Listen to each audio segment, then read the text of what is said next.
Before he became a disciple of the dark side, Darth Vader was Anakin Skywalker, a good-hearted Jedi and hero of the Clone Wars.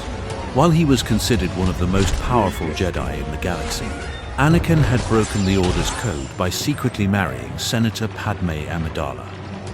When he began to suffer visions that Padme would die in childbirth, Anakin sought a way to prevent this fate. Darth Sidious would train him. Confused and conflicted, Anakin ultimately succumbed to Sidious's temptations.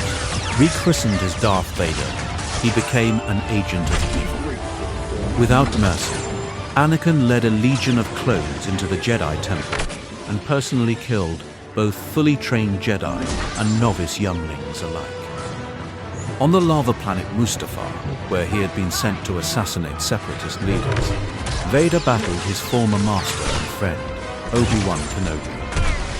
Anakin fought with an aggressive ferocity, ignoring Obi-Wan's pleas to come to his senses.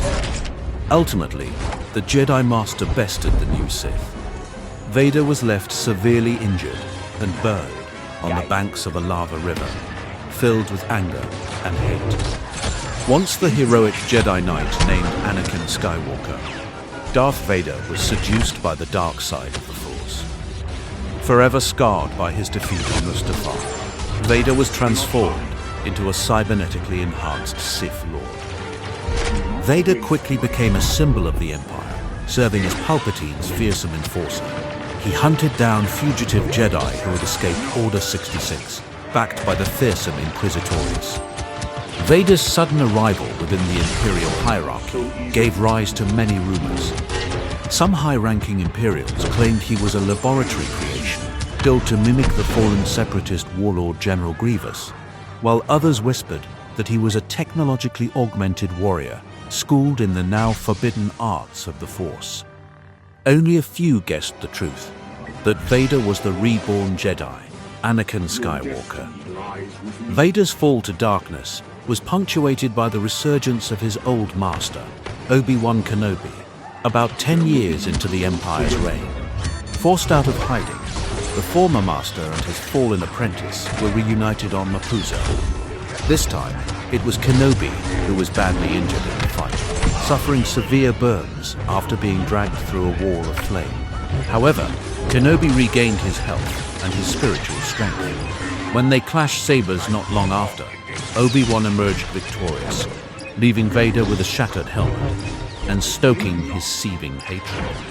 While the Inquisitors hunted other escaped Jedi, as well as new Force-sensitive beings that might pose a threat to the Empire, Vader turned his attention to working with the ambitious and ruthless Grand Moff Tarkin to supervise construction of the Death Star and stamp out resistance to Imperial rule.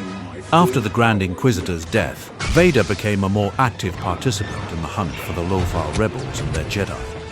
He set a trap for the Freedom Fighters and easily bested Kanan Jarrus and Ezra Bridger in lightsaber combat, though the Jedi survived the encounter.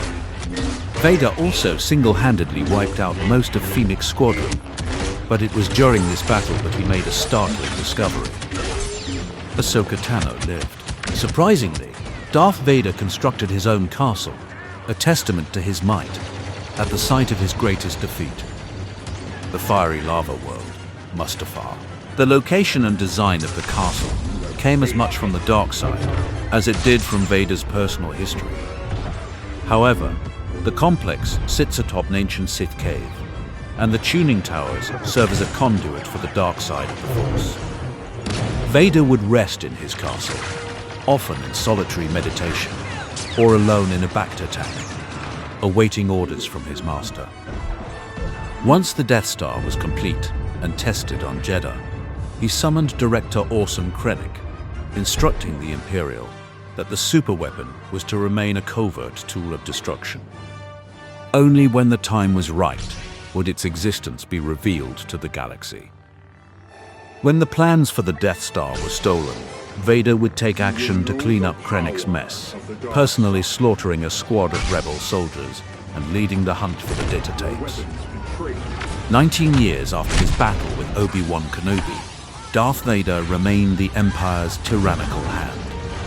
Upon the Rebel Alliance's theft of schematics for the Empire's ultimate weapon, the planet-sized Death Star, Vader led an attack on a suspected Rebel vessel, seeking to recover the stolen plans and find the location of the Rebel base.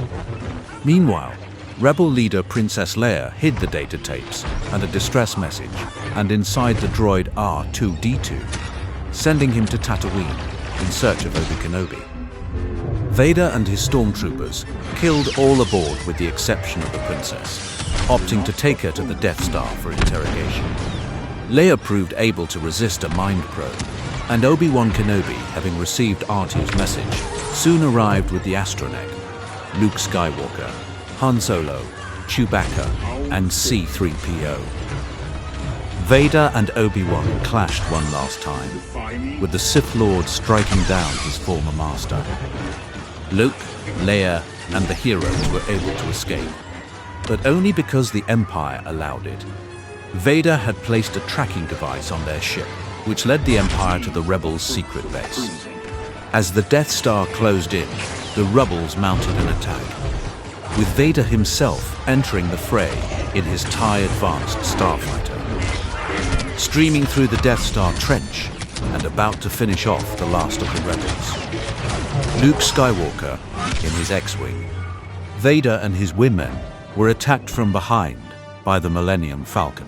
Knocked away from the Death Star and spun out of control, Vader was unable to stop Luke. The space station was destroyed, but Vader survived, and he flew into the far reaches of space.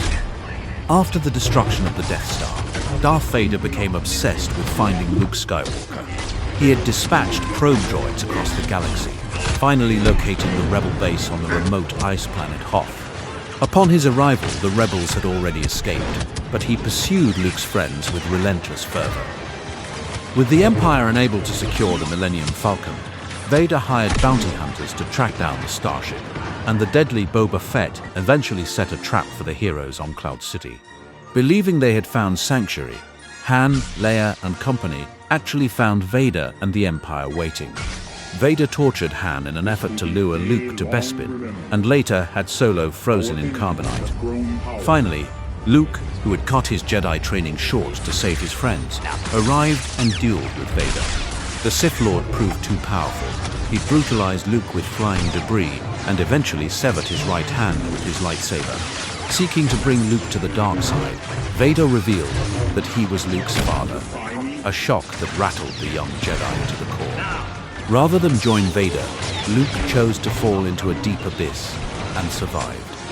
With the Empire looking to crush the Rebel Alliance once and for all, construction of a second Death Star commenced.